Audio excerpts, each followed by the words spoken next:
En tant qu'avocat, il m'arrive souvent d'accueillir à mon cabinet des élèves avec leurs parents, les deux étant inquiets de la situation qu'ils traversent puisqu'ils ont souvent reçu une convocation en conseil de discipline, peut-être même précédée d'une mesure conservatoire, le temps qu'arrive le conseil de discipline. Vous avez donc reçu un courrier du chef d'établissement qui mentionne une faute de laquelle vous êtes suspecté ou que vous avez véritablement commise et vous vous demandez comment bien vous défendre en conseil de discipline. Voici l'objet de cette vidéo avec quelques conseils pour bien préparer votre défense et être averti de la rapidité à laquelle vous devez agir si jamais une sanction est prononcée et que vous entendez la contester. Avant toute chose, il est extrêmement important d'analyser la convocation que vous allez recevoir à la maison. Pourquoi ? Parce que cette convocation mentionne les faits pour lesquels vous êtes convoqué, qui correspondent donc aux faits que vous êtes suspecté d'avoir commis. Il est important de noter que cette convocation va circonscrire le contour du débat devant le conseil de discipline,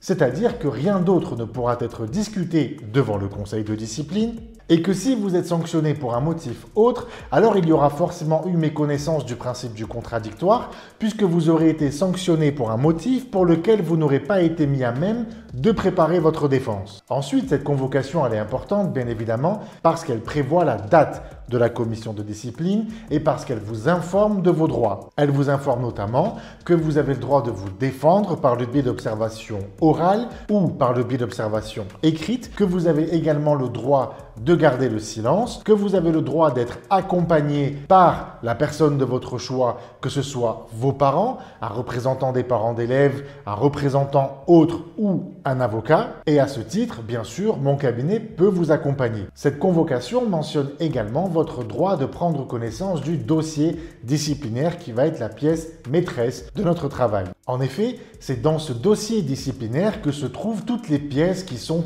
à charge, toutes les pièces sur lesquelles l'établissement va se reposer pour essayer d'établir la vérité et donc établir si oui ou non vous êtes responsable de la faute qui vous est commise et qui justifiera ou non le prononcé d'une sanction disciplinaire à votre encontre. Vous avez tout à fait le droit de consulter votre dossier disciplinaire. Attention toutefois, c'est simplement un droit de consultation et pas un droit à communication, ce qui signifie que vous ne pouvez pas exiger d'avoir une copie de ce dossier en main propre pour pouvoir préparer votre défense à la maison. Il est fort possible que le chef d'établissement refuse de vous communiquer le dossier pour vous indiquer que vous avez un seul droit, celui de consulter le dossier sur place sans avoir le droit de prendre en photo. J'insiste vraiment sur la nécessité de prendre connaissance de ce dossier disciplinaire et d'en faire part à votre avocat si vous êtes défendu pour qu'il puisse préparer suffisamment correctement votre stratégie de défense et la posture à adopter en fonction du dossier devant le conseil de discipline. Et je précise d'ailleurs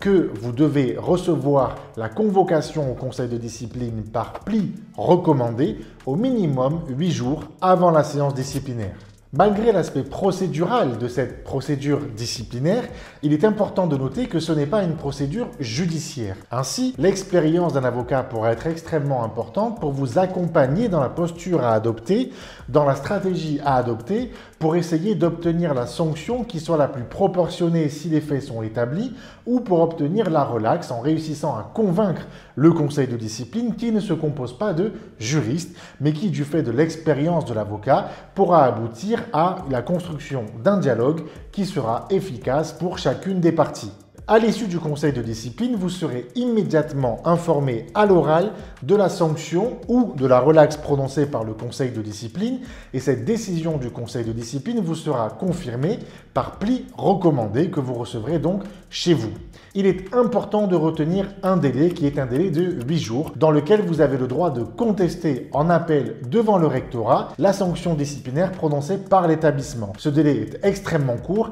et donc je vous conseille de faire part de la sanction disciplinaire dès réception à votre avocat afin que vous puissiez préparer ensemble une stratégie de défense et une requête en appel devant le rectorat. Bien sûr, mon cabinet peut vous accompagner dans l'intégralité de cette démarche. Vous trouverez un article dédié à cette thématique en description de cette vidéo avec le lien vers mon site pour prendre rendez-vous si vous êtes dans cette situation.